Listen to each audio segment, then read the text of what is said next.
Everybody knows Warren Buffett. He's definitely one of the greatest investors of our time.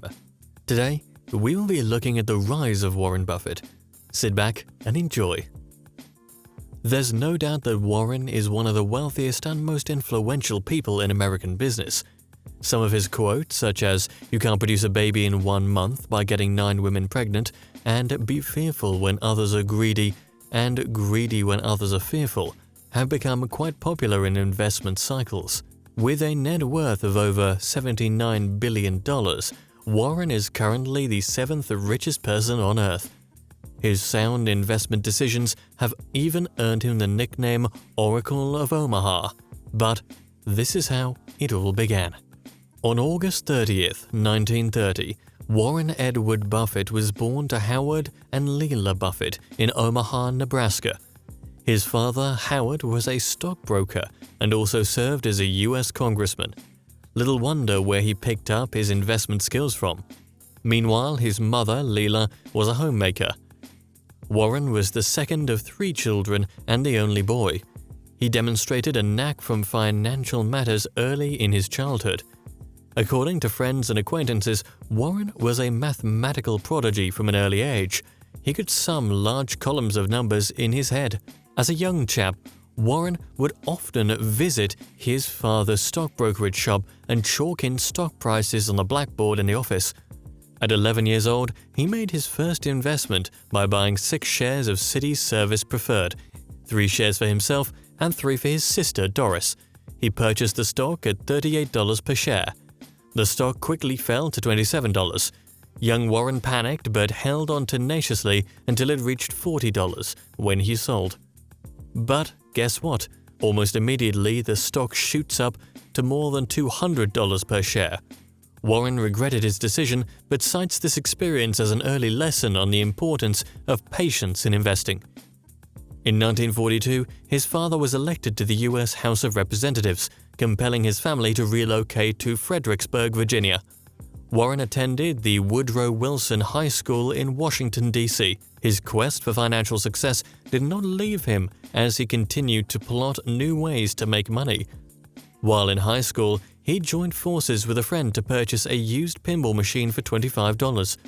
They installed it in a barbershop, and within a few months, they used the profits from their business to buy more machines. Warren owned machines in 3 different locations before selling his business for $1,200 to a war veteran. By 13, Warren had his own businesses up and running. He worked as a paperboy and also sold his own horse racing top sheets. He made $175 every month from delivering Washington Post newspapers. In the same year, he filed his first tax return, claiming his bike as a $35 tax deduction. 13-year-old Warren Buffett was bold enough to tell a friend of the family that he would become a millionaire by the time he turns 30, or he'd jump off the tallest building in Omaha. At 14, Warren already purchased 40 acres of farmland for $1,200 from his savings. By 1947, he had earned over $5,000 delivering newspapers. His father pressured him to attend college at 16, a suggestion that Warren didn't take well. Nevertheless, he enrolled at the University of Pennsylvania to study business. He stayed for 2 years before transferring to the University of Nebraska to finish up his degree. While at Wharton School of Finance and Commerce in Pennsylvania, Warren often complained that he hated it there because he knows more than the teachers. In 1949, he was offered a job at JCPenney after college, but turned it down. Interestingly, Warren spent only 3 years in college because he took his last 3 credits over the summer. By this time, his savings from his childhood business was nearly $10,000. A year later, Warren applied for admission to the prestigious Harvard Business School, but was turned down. He had to settle for Columbia University after discovering that Ben Graham and David Dodd, 2 prominent security analysts, were professors at the university. He received his master's degree in economics from the university and went on to further his education at the New York Institute of Finance. When Warren discovered that Ben Graham was on the board of GEICO Insurance, he hopped on a train one Saturday morning to Washington, D.C. to discuss investment with Graham. He knocked on the door of GEICO's headquarters until a janitor lets him in. And after asking if anyone was working that Saturday, he found Lorimer Davison, an executive at GEICO. The duo spent 4 hours discussing on business and insurance in general. I think Davison was able to light a flame in the heart of Warren. By Monday, excited Warren invested 65% of his $20,000 savings on GEICO stock. Whether it was luck or sound investment, GEICO stock would eventually grow into a huge fortune. And guess what? In 1996, GEICO became a wholly owned subsidiary of Berkshire Hathaway, led by Warren. Yes, you heard that right. Buffett now owns 100% of GEICO. GEICO has also been touted as the stock that made the value investing careers of both Benjamin Graham and Warren Buffett. Speaking to Forbes one time, Warren said, "My favorite investment, one that embodies this philosophy, is GEICO, which I learned about when I was 20 years old." After graduation, Warren wanted to go work in Wall Street, but was discouraged by both his father, Howard, and his mentor, Graham. Instead, he offered to work for Graham for free, but Graham refused. Influenced by Graham's 1949 book, The Intelligent Investor, Warren sold securities for Buffett Folk & Company for 3 years. Afterward, he worked for Graham for 2 years as an analyst at Graham Newman Corp. He also purchased a Texaco station as a side investment. The station didn't turn out as he had hoped. At 21, he took a Dale Carnegie public speaking course and began teaching a night class at the University of Nebraska. He taught investment principles to students who were twice his age. 6 years after leaving college, Warren was able to grow his personal savings from only $9,800 to over $140,000. In 1956, he returned home to Omaha, and on May 1st of the same year, he created Buffett Partnership Limited. The company was funded by 7 family members and friends who contributed a total of $105,000. Funny enough, Buffett invested only $100.50. Within the same year, he added 2 extra partnerships to his portfolio. Years later, all 3 partnerships under his management would be consolidated into one. Using the skills he picked up from Graham, Warren was successful in identifying undervalued companies. One such enterprise Warren invested in was a textile company named Berkshire Hathaway. He began accumulating the company's stock from the early 1960s, and by 1965 he had assumed control of the company. Meanwhile, within the first 3 years of establishing his partnership, he was able to double investors' money. I'd say Warren is a fine businessman and has the ability to convince people. In a way, you could say that his results speak for themselves. In 1960, Warren asks one of his doctor partners to find 10 other doctors who will be willing to invest $10,000 each in his partnership. 11 doctors eventually agreed to invest. By now, Buffett Partnership, which started with only $105,000, was now worth millions. Warren also made another interesting investment in 1962. He invested his first $1 million in a windmill manufacturing company, Dempster.